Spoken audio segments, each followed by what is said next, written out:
እኔ ወንዱ ልጄ መንገድ ሳተ ወጣ ከቤት። ልጁ የለም የት እንዳለ እንኳን አላውቅም እባክህ እያለች ስትለምን እኔ ራሴን አላውቅም ሳትኩኝ ላንዶር ሆስፒታል ነበርኩ። ቢናፍቀኝም ችየው ኖር ነበር ግን ጠፋታለች በኋላ እናት ነኝና አንጀቴ አልቻለም። እሱ ጥሩ ኑሮ እንዲኖር እንዲማር እንደኔ እንዳይሆን በማለት በመጠንቀቅ እናትህ ነኝ እየተባለ አልነበረም። አንድ ልጃችን አለ ሌላ አቤል ተስፋዬ የሚባል እጅ ያግባልሽ ወሉኝ። እኔ እናቱ በህይወት አለሁኝ አንድ ነገር ሳልሞት ልጄ አለሁ እንዲለኝ ነው እኔ የምፈልገው ማለት ነው። የወንድም ልጅ ማስተማርና ማሳደግ ልጅሽ ነው ምንም ማለት አይደለም። ግን አቤል አሁን ምን ቢሆን ነው የጠፋው? ከብጻት ስዩም እንዴት ጠፋ? ብጻት ስዩም በጣም ነው የምወድሽ እኔ ሁሉ ሙቼ ላንቺ እድሜ እንዲጨመርልሽ ነበረ ጸሎቴ። ስለእውነት ለመናገር አቤልን አውስትራሊያ ሆኖ አግኝቼው አላውቅም። አገናኝታኝ አታውቅ። አንድ ጥፋቱ ብጽዬን እምላት ይሄን ብቻ ነው። ለምን እሷም ወልዳ ይተዋለች። ተስፋዬም ሆነ እሷ ደግ ናቸው አይደለም ለአቤል ለወንድሟ ልጅ። እውነቴን ነው የምልሽ ተስፋዬ ልደት ስንሄድ ሰራተኛም ነበራቸው ጥበቃም ነበራቸው። ቆሻሻ የሚያነሳው አብረው ነው ምግብ የሚበሉት አብረው ነው ሰራተኞች ማለት ነው። ከኔ በላይ ብጽዬ እናት ናት የብዙዎች እናት። አሁንም የምወዳት የማከብራት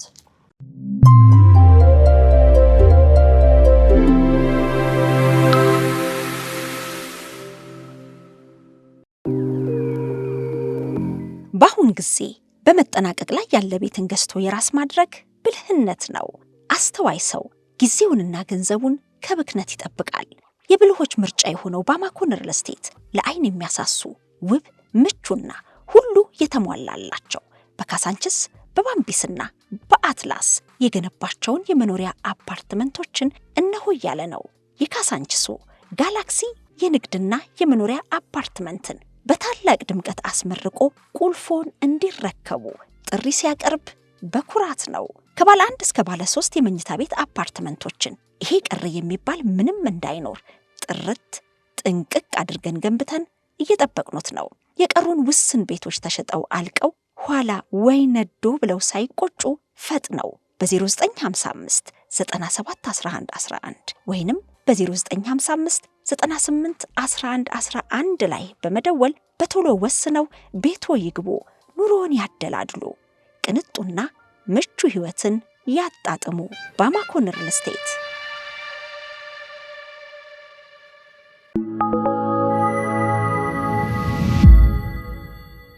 እንኳን ደህና መጣሽ። እንኳን ደህና ቆያችሁኝ። እንዴት ነሽ? ሰላም ነው? እግዚአብሔር ይመስገን። እንተዋወቅ። አለም እባላለሁ። አለም እንዴት ነሽ? ደህና ነኝ እግዚአብሔር ይመስገን። ሁሉ ሰላም? ሁሉም ሰላም ነው። ልጄን ፍለጋን የመጣሁት እያልሽኝ ነበርና ከልጅሽ ጋር ለምን ተጠፋፋችሁ? ለምን ማሳደግ አልቻልሽም? እስቲ ያው ማሳደግ ያልቻልኩበት ምክንያት እድሜም ለአቅመ አዳም አልደረሰም ነበረ። 1 አመት ለራሴ ዘመድ ጋር ሆኜ ያሳደግኩት 1 አመቱን ከነሱ ጋር አብሬ ሆኜ አሳደግኩትና 2 አመት ሲሆነው ያው ነብጻት ተረክበውኝ ብጻት ሲሉኝ ከዛ ካለው እድሜ ጀምሮ አርቲስት ብጻት ምንድነው ከልጁ ጋር ዝምድና አለ ወይስ አክስቱ ናት? በበጎ ፍቃድ አክስቱ ናት። ከወንድሟ ነው የወለድሽው? አዎ ከወንድሟ ከታናሽ ወንድሟ ነው የወለድኩትኝና 2 አመት ሲሆነው ጀምራ 3 አመት ግብሰን የሚባል ትምህርት ቤት ገብቶ እስከ 6ኛ ክፍል ተምሮ 12 አመት ሲሆነው በአውስትራሊያ ከተማ ይዘው ሄደች። ተስፋዬ ጋር አብረው ሄዱ። ተስፋዬ አባቱ ሆኖ ማለት ነው። አርቲስት ተስፋዬ ገብረአብ ባለቤቷ? አዎ ባለቤቷ። ትክክለኛው የወላጅ አባቱ አቤል ነብዩ ይባላል። እስከ 8 አመቱ ድረስ አቤል ነብዩ እየተባለ ኬክ ተቆርሶለታል። እኔም ያው በልደቱ እየሄድኩ አየው ነበረ። ግን ያው እንዳይረብሽና እንዳይጎዳና እንዳያቅ እሱ ጥሩ ኑሮ እንዲኖር እንዲማር እንደኔ እንዳይሆን እሷም ብሯን ከፍላ ሜዳ ላይ እንዳይቀር በማለት በመጠንቀቅ እናትህ ነኝ እየተባለ አልነበረም። ልጁም እንደዚህ ለሷም ልሰጣት የቻልኩ እናትና አባቶቼ በልጅነቴ ነው የሞቱት። እናቴ ገና በ28 ዓመቷ ነው የሞተች። እኔ በ3 ዓመቴ ነው የሞተች። እንዴት ብትይ ውሻ ነክሷት ልጅ ሆና አላወቀችው። ያ ውሻ ሰራና ገደላት። አባቴ ደግሞ ልጅ ሲሰረቅበት በድንጋጤ ወገይ ብሎ ህይወቱ አለፈ። እኔም ልጅ ነኝ፣ ትምህርት አልተማርኩም። በቃ እንዴት አደግሽ? ማን ጋር አደግሽ? ዘመድ ጨርቆስ አሳደገኝ። እነሱ ጋር የተቃጠለው ጨርቆስ። ኦኬ። አንድ አካባቢ ነበራችሁ? አንድ አካባቢ ነበር። የነሱ ቤት እዚያው ፖሊስ ጣቢያ አጠገብ ወንዙ ጋር ያው ብጽዬ የተወለደችበት ቦታ ማለት ነው። ከዛ እነሱ ግቢም ነበርኩ። ብጽዬ ነው የምትያት? አዎ በጣም ነው የምወዳት። በጣም እዛ ቤት ነው ያደግሽው? እነሱ ቤት ልጅ ነበርኩኝ። ያ አክስቴ በድንገት ስትሞት ሱቁ ሁሉ ሲቃጠልባት ህይወቷ አለፈ። ህይወቷ ሲያልፍ እዛች የነሱ ቤት ተከራይቶ ነበረ አንድ ቤት። እነሱ ቤት እየተለላኳት ምን እያልኩ ተሷ ጋር ነበርኩና እሷ ተነሱ ተጣልታ ስትወጣ እነሱ ጋር ሆንኩኝ። በዚህ ምክንያት አቤል ተፈጠረ ማለት ነው። እና እኔም ፈርቼ አቤልን ስላላሳደግኩትና እናት አባት ስለሌለኝ ቤተሰብ እናት አባት ስለሌለኝ በፍራቻ አቤል ብቻ ሆኖ ቀረ። አቤልና አቤል ብቻ። ባለማግባት በወጣትነት ያቅቶኛል ነበረም። ብዙ ተለምኛለሁኝ ግን እሱም በእውነቱ ቦታ ሄዷል። ነብዩ ስዩም ነፍሱን ይማረው። አብራችሁ ኖራችኋል? እነሱ ቤት 1 ዓመት አብረን ኖረናል። 1 ዓመት እኔ ያሳደግኩት 1 ዓመት ከነሱ ጋር አደገ። አባቱ ነበር በህይወት ነበረ እስከ 12 ዓመቱ ድረስ ነበረ። በ13ኛ ዓመቱ ነው ህይወቱ ያለፈው። ያው በሐኪም ምክንያት ሐኪም የተሰሳተ ነገር አድርጎ ነው የሚለው። ወንድሙ ወቅቶት ነው የሚል። እኔ ልቅሶ ለሄጄ በነበረ ጊዜ የዛን ጊዜ ልቅሶ ለመጀመሪያ ነው። ሌላ ልቅሶ ቤትም ሂጄ አላውቅም። 3 ቀን ነው የቆየሁት። ከዛ በኋላ ታምሜ ነበረ ለ3 ወር ጨንጓራዬ ቆስሎ 3 ቀን ያውን ያላወኩኝም ዝም ብዬ እያለቀስኩ ተቀምጬ ፍርሃቱም አለ። ምግብ ልብላ ብዬ አላሰብኩም። ያው ቆይቶ ነው የተቀበረው። ኮሪያ ሆስፒታል ገብቶ 6000 ብር ተከፍሎ እማዬ እስከሚመጡ ድረስ። እማዬም ነፍሳቸውን ይማር እናቴ ማለት ናቸው። እሳቸው እስከሚመጡ ኮሪያ ሆስፒታል ገብቶ ነበር። እኔ ከትምህርት ቤት እንደመጣሁ ነው የተደወለልኝ። ምሳ እንደቀመስኩ 3 ቀን ነው የቆየሁት። ከዛ ምስር ወጥ ስበላ የኛ ጎረቤቶች ሲመጡ ለካ ጨንጓራ ይቆስሏል። ዝም ብዬ እየታመንኩ ሲሄድ ዶክተር ላለም እንዴ 2003 ነበር የዛን ጊዜ እንዴት አንቺ በዚህ እድሜሽ ጨንጓራ ቁስለት ሊይዝሽ ቻለ ሲለኝ ያ ትዝ አላለኝም። ጾሜ መሆኔና ምናምን ነገር ትዝ አላለኝም። ማንም አላየኝም። ዝም ብዬ እያለቀስኩ ነው። ደግሞ ልቅሶ ቤት ማንን ያህል ሀዘኑን ነው እንጂ አይደለ። የዛን ጊዜ እሱ ግንቦት 1 ሄዶ ፋሲካ ጾም ይሄ ህማማት ሊገባ 1 ሳምንት ሲቀረው ነው ህይወቱ ያለፈው አባቱ ማለት ነው። ሌላ ልጅ የለውም? ሌላ ልጅ እንግዲህ እዛ የቀብር ላይ ሌላ ልጅ የለውም። ወጣት ነብዩ ስዩም አንድ ወንድ ልጅ አባት ነው የተባለ ሌላ ልጅ የለውም። ካንቺ ወለደው ማለት ይሄ ብቻ ነው ያለው። እናት ነኝ አላልኩትም። እንደ ቤተሰብ ሁኜ ልደቱን አብሬ እንዳከብር ነው። ፎቶ አብረን እንነሳለን፣ እንለያያለን። ስጦታም ይዤ ሄዳለሁ፣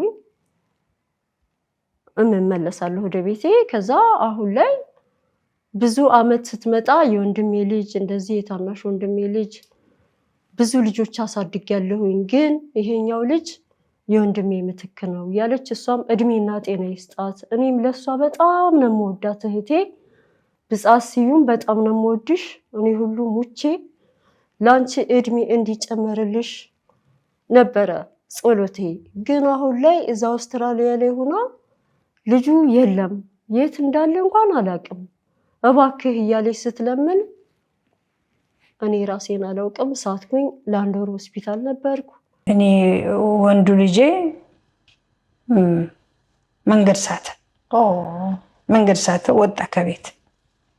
የት ነው ያለው? እንዴት ነው ያለው? ምንድን ነው ያለው? ምንም የማውቀው ነገር የለም። ሞረሽስን ባሲ ይሰራ ነበር። ከስራ ለቀኩኝ፣ አገልግሎትም አልተቀበልኩም። ልጁ እሷ እስካለች ድረስ እኔ ልጎዳ እሱ ጥሩ ኑሮ ይኑር ምን አጎደለችበት? የወንድም ልጅ ባይወልዱትም ልጅ ነው፣ ከልጇ እኩል አይደለም የምታስተምረውና የምታሳድገው ብዬ ቢናፍቀኝም ችየው ኖር ነበር። ግን ጠፋታለች በኋላ እናት ነኝና አንጀቴ አልቻለም፣ መኖር አልቻልኩም። ምግብ እበላለሁኝ እንጂ ምንም እንዳለው አትቁጠሩት። ምና ተሷም ተጠፋባት። ያገር የሰው ሀገር ነው፣ ቤተሰብ የለም፣ ተሷ ተጠፋ ማለት ነው። እና እኔ እምለው አሁን አውስትራሊያ ላይ የምታውቁት ሁሉ አቤልን እንድታፋልጉኝ፣ እኔ እናቱ በህይወት አለሁኝ፣ አንድ ነገር ሳልሆን ሳልሞት ልጄ አለሁ እንዲለኝ ነው እኔ የምፈልገው ማለት ነው። በአሁን ጊዜ በመጠናቀቅ ላይ ያለ ቤትን ገዝቶ የራስ ማድረግ ብልህነት ነው። አስተዋይ ሰው ጊዜውንና ገንዘቡን ከብክነት ይጠብቃል።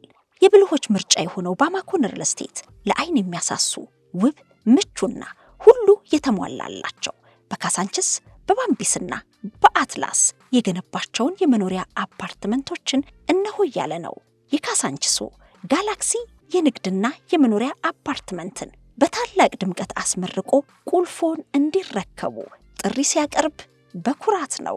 ከባለ 1 እስከ ባለ 3 የመኝታ ቤት አፓርትመንቶችን ይሄ ቀረ የሚባል ምንም እንዳይኖር ጥርት ጥንቅቅ አድርገን ገንብተን እየጠበቅኑት ነው። የቀሩን ውስን ቤቶች ተሸጠው አልቀው ኋላ ወይ ነዶ ብለው ሳይቆጩ ፈጥነው በ0955 97 11 11 ወይንም በ0955 98 11 11 ላይ በመደወል በቶሎ ወስነው ቤቶ ይግቡ፣ ኑሮን ያደላድሉ፣ ቅንጡና ምቹ ህይወትን ያጣጥሙ። ባማኮን ሪል ስቴት። ተወዳጁ አርቲስት ብጻት ስዩምን እጅግ በሚያሳዝን መልኩ ልጄን ማግኘት ሳልሞት ብላለች። አዎ ልጄን ማግኘት ነው የምፈልገው ብላለች። ከፍቅር ለይቼ አላውቀውም ልጄ ነው ብላለች። ደግሞ እንዳልሽውም ጥሩ ትምህርት ቤት አስተምራ ጥሩ ኑሮ እንዲኖር ከነ ቤተሰቧ ወደ አውስትራሊያ በሄደችበትም ጊዜ ልጄ ብላ ይዛውን ሄደችው። አዎ የ12 ዓመት ልጅ ነበርና የዛኔ ከዛ ጀምሮ አቤል ተስፋዬ ሆነ። ትክክለኛው ግን አቤል ነብዩ ነው። የወንድም ልጅ ማስተማርና ማሳደግ ልጅሽ ነው ምንም ማለት አይደለም። ግን አቤል አሁን ምን ቢሆን ነው የጠፋው? ከብጻት ስዩም እንዴት ጠፋ? የትስ ነው ያለው? የተጨነኩት ነገር እሷ ታጣችሁን። ያው ምን ላድርግ? ቢጨንቀኝ ነው ፍለጋ ወጣሽው? አዎ ተጨነኩ። አግኝተሽ ታውቂያለሽ ብጻትን?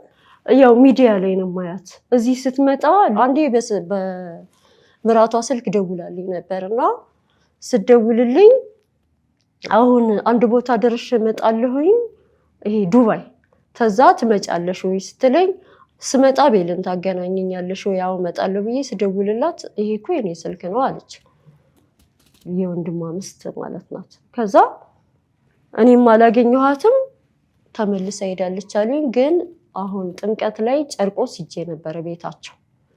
ሳንኳኳ ሌላ ሰዎች ናቸው ያሉት፣ እሷ ውጭ ሀገር ሄዳለች አሉኝ። እና እዚህ ሀገር ስትሆን ያው ደህንነቱን ራሱን ችሎ እንደሚኖር ለምን ትተሹ መጣሽ ስላት እጮኛለችው።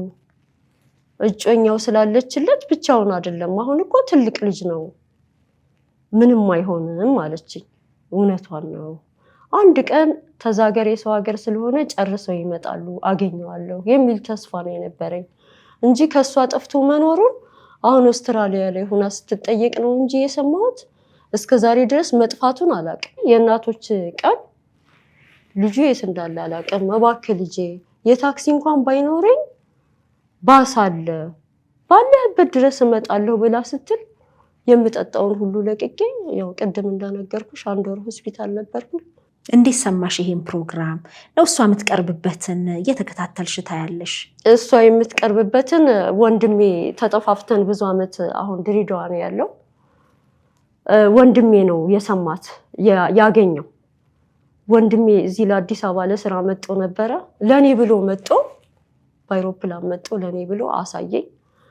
ያው በዛ ጊዜ አቤል እንዴት ነው ለማለት ተኔ በላይ ብጽዬ እናት ናት፣ የብዙዎች እናት አሁንም የምወዳት የማከብራት እዚህም እናንተ ጋር ልመጣ የቻልኩት ጠፋ ስላለች እኔም እናቷ አለሁ ለማለት አፋልጉኝ ለማለት የሀቅሜን ለመልፋት ነገ መቼም ሰው ነኝና መሞትበትን ቀን ስላላያዝኩት ነገ ህይወቴ ቢያልፍ ውስጤ ስለተጎዳ ልጁም ደግሞ ማንነቱን ማወቅ ይፈልጋል። ያው እሷ አክስት ናት አይደለ?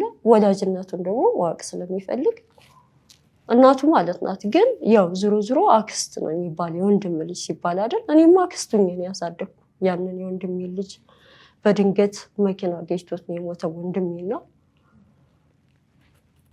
አሁን አድጎ ተምሮ ስራ ይዟል። ትዳርም 2 ልጆችም ወልዷል። ስለዚህ ብጽዬ አይዞሽ ልጃችን ይገኛል፣ እርዱኝ። እኔም እናቱ የአውስትራሊያ ህዝቦች ማጸናችኋለሁ። አቤልን አፋልጉኝ። ባለህበት አንተም ይሄን ፕሮግራም የምሰማና የምታዳምጥ ከሆነ አለሁ በለን እባክህ፣ አታስጨንቀን። ለሷም አለሁ በላት፣ ለኔም አለሁ በለኝ። ድምጽህን አሰማን አቤል እባክህን፣ እማጸናለሁ። እባክህ አቤል የኔ ውድ ልጅ፣ ያው ላሳድግ ባለመቻሌ ይሄ እናት አባት ስለሌለ እሷ ተኔ በበለጠ አሳድጋለች። እሷንም አለሁ በላት፣ እኔንም አለሁ በለኝ አቤልዬ፣ እየለመንኩ ነው። ለመጨረሻ ጊዜ ያየሽው መቼ ነው? ለመጨረሻ ጊዜ ያየሁት ሲሄድ ወደ አውስትራሊያ ሲሄድ። እናቱ እንደሆንሽ አያውቅም? እናቱ እንደሆንኩ ነግሬው አላውቅም። ለምን ልጆቹ ሳይለንቶች ናቸው። መጣውም ሰላም ይሉና ፍቅርና አቤል ወደ ላይ ወደ መኝታ ቤታቸው ነው የሚሄዱት። እኔ ታች ከሰራተኛዋ ጋር የሚታገዝ ዕቃት አለ ምናምን፣ ልደቱ ሲሆን አብሬያት አጥባለሁ። ስራው ሲያልቅ ምናምን ወደ የሚሄድበት ወደ ቤት እመጣለሁ። ግን ሲሄድ አድሬ ነው የሸኘሁት። ከዛ እንትን አለ ቅዱስ ገብርኤል አለ ቤተክርስቲያን ከነ ብጽዬ ቤት በላይ ማለት ነው። እና በማታ ነው የሄዱትና ልጆች ውጭ ስለማያውቁ ትምህርት ቤትም ሲሄዱ በመኪና ስለሆነ በረዳቸው ጋቢ ለብሰው። ከዛ እየተንቀጠቀጡ ምናምን ፍቅርና እሱ ጋቢ ለብሰው ትላልቅ ለብሰው ውጭ ሲወጡ ተንቀጠቀጡ። ምን ብርድ አይተው አያውቁ። በመኪና ይሄዳሉ፣ በመኪና ይመጣሉ። ክፍላቸው ነው የሚሆኑት፣ ደጅም አያውቁም። ከዛ አንተ ቅዱስ ገብርኤል ደግሞ መጥቶ እንድቀበል አድርገኝ አልኩ። ልክ በመኪናው ስንንቀሳቀስ ልክ አየር መንገድ ልንሄድ ስንል ማለት ነው። እዛ ድረስ ሄደሽ ሸኝተሽዋል? አየር መንገድ። አዎ። ከዛ ተስፍሽንም አደራ በልጅ እጅ አለውኝ አንድ ልጅ እጅ አለው እዛ ሄዳ እንድታገናኘኝ አልኩት። ስለ እውነት ለመናገር አቤልን አውስትራሊያ ሆኖ አግኝቼው አላውቅም። አገናኝታኝ አታውቅም። አንድ ጥፋቱ ብጽዬን እምላት ይሄን ብቻ ነው። ለምን እሷም ወልዳ ይተዋለች። የዮሐንስ እናት ናት፣ የፍቅር እናት ናት። ለምን አላገናኘችኝም? ግን ብጽዬ ስልኬ ይሆን የጠፋባት እላለሁ ብዙ ጊዜ ማለት ነው። ውጭ ሀገር ተሄደ በኋላ 16ኛ ዓመቱን ይዟል። አግኝቼው አላውቅም፣ ድምጹንም ሰምቼው አላውቅም። ይሄ ብቻ ነው ያለው ነገር እንጂ ሌላው እዛ እያለ ያየሁት ነበረ። ማለት በልደቱ በአመት ነሐሴ 6 ነው የተወለደው። ነሐሴ 16 በሌላ ልጅ በወንድሟ ልጅ አንድ ላይ ነው የሚከበርላቸው። ሌላም ልጅ ነበረ ነሐሴ 16 የተወለደ አቤል ነሐሴ 6 ነው የተወለደው። እሱ ብቻ ነው አላገኘሁትም። እዛ ከሄደ በኋላ ያው አንዴ ደውለውልኝ ነበረ፣ ስልኩም አልተሰማማም።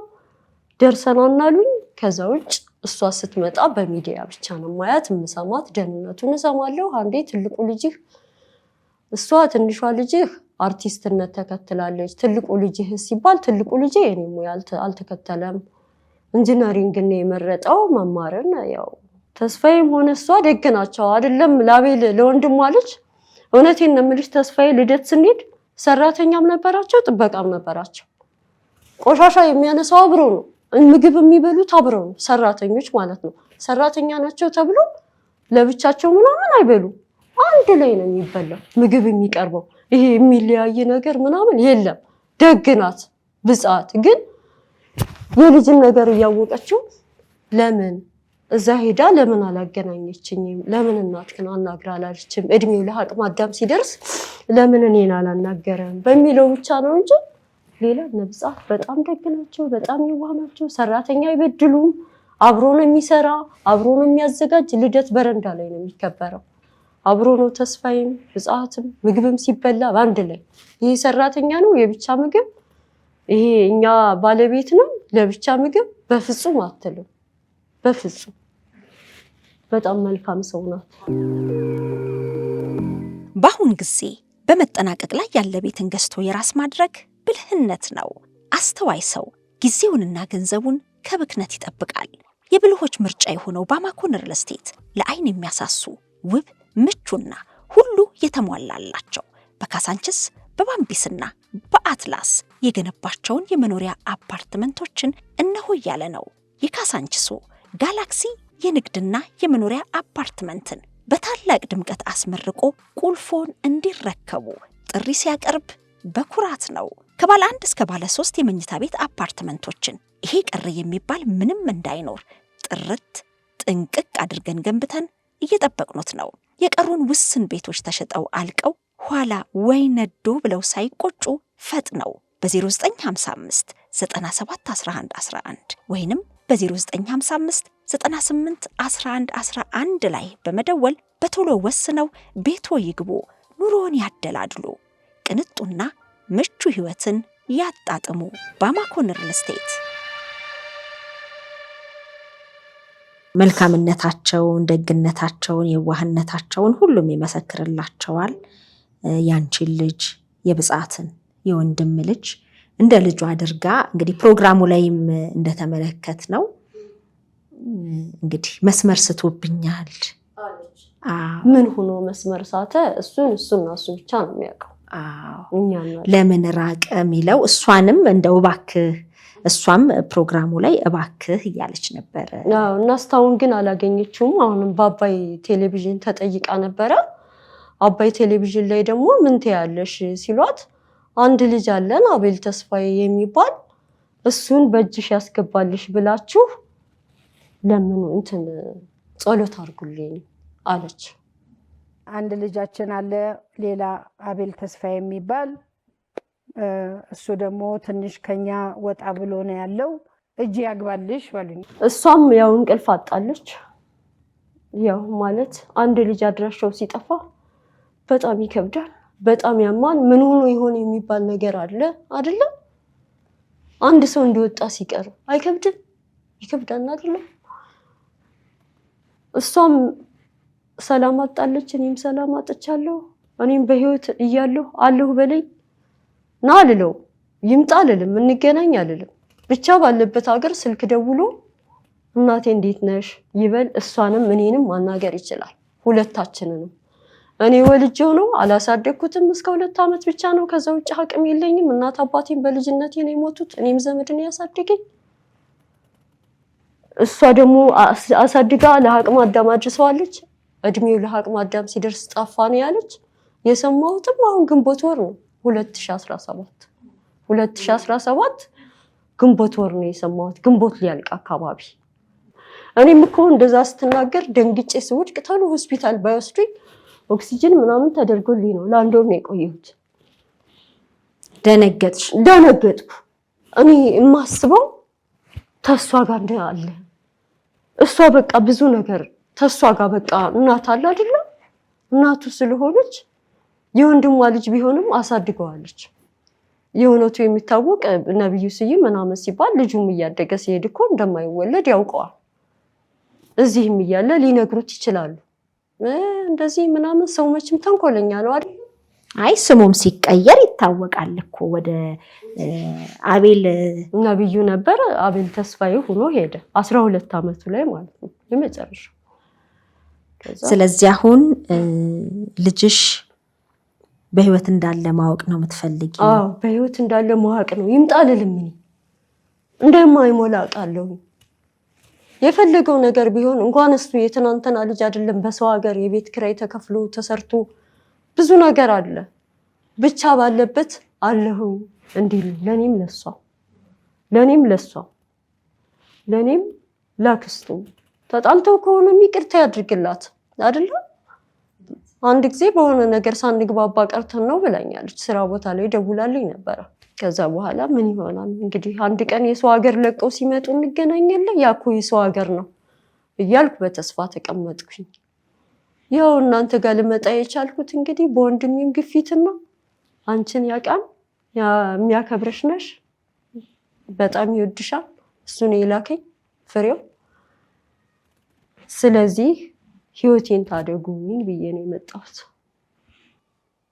መልካም እንግዲህ አውስትራሊያ የሚኖሩ ኢትዮጵያውያን ኤርትራውያን እንዲሁም ደግሞ አቤልም ይሄንን ፕሮግራም የማየት እድል ካለው በርግጥ ብጻት በቀረበችባቸው ሚዲያዎች ላይ ስለሱ ስታነሳኛም ሰምተናል ሌላ ሚዲያ ላይ አቤልን በእጅሽ ያስገባልሽ በሉኝ ብላለች አባይ ሚዲያ ነበር እንዲሁም ደግሞ አቢሲኒያ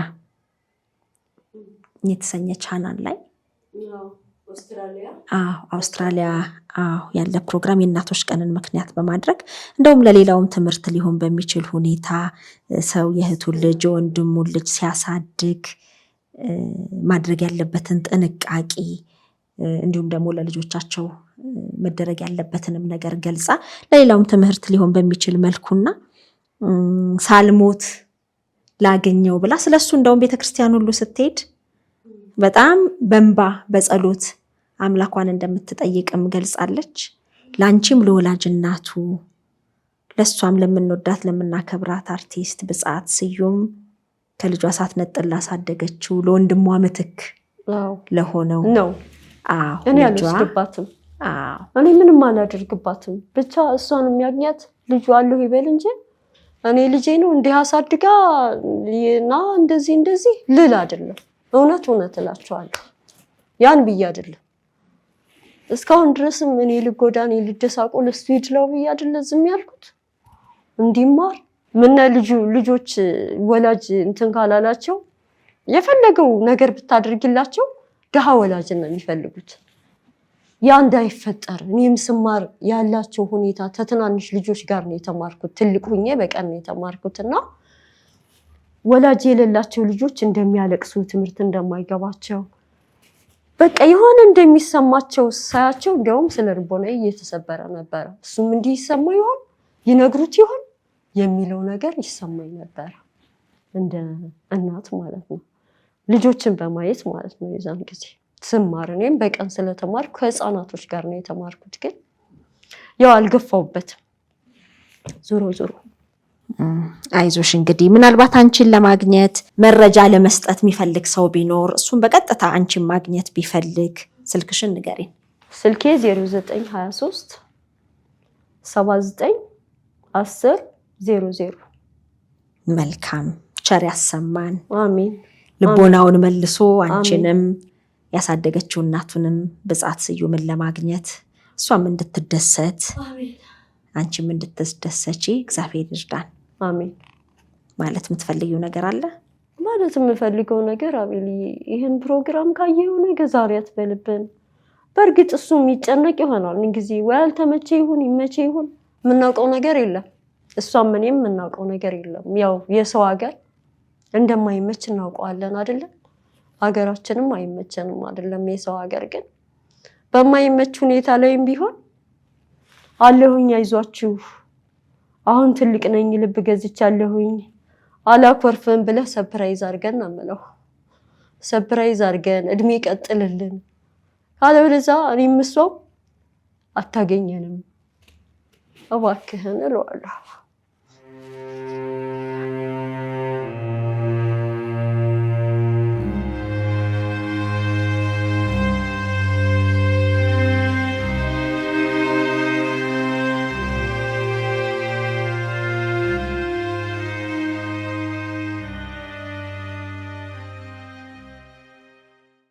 ውድ የሸገር ኢንፎ ሚዲያ ተከታታዮች የ2018 የአዲስ ዓመት እቅድ ልንገራችሁ ቤተሰቦቼን ወደ 1 ሚሊዮን ማድረስ ነው ይህ መቼም ከባድ ይሆናል ብዬ አላስብም።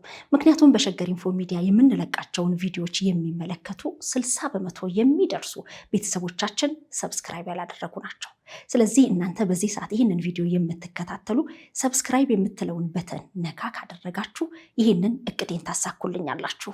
ስለዚህ በቅርቡ 1 ሚሊዮን ለመድረስ እንድንችል እናንተ ሰብስክራይብ ያላደረጋችሁ ውድ ቤተሰቦቻችን ሰብስክራይብ እንድታደርጉ በአክብሮት ነው የምንጠይቀው። ሸገር ኢንፎ ሚዲያ ትክክለኛና ተአማኒ የሆኑ መረጃዎችን የምታገኙበት ነው። እናመሰግናለን።